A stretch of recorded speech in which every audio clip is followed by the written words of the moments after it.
Антракс и споменувањето на името влева страв кај собствениците на ситна и крупна стока, бидејќи оваа зоонозна болест што знае да биде фатална по живот и кај луѓето. Се пренесува со директен контакт од животните на луѓето, но и со нетермички обработено млеко и месо, а и допирна волна. Заболуваат овците, говедата, коњите. Антраксот се јавува во три форми: белодробна, кожна и цревна. Цревната форма е најтешка, бидејќи предизвикува крвави дијареи и повраќање.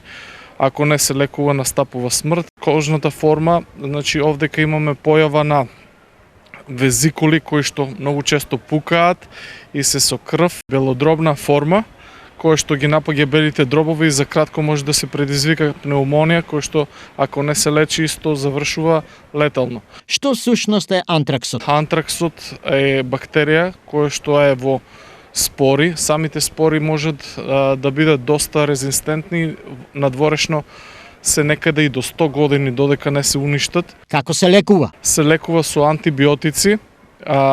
Има вакцина која што се користи кај овците.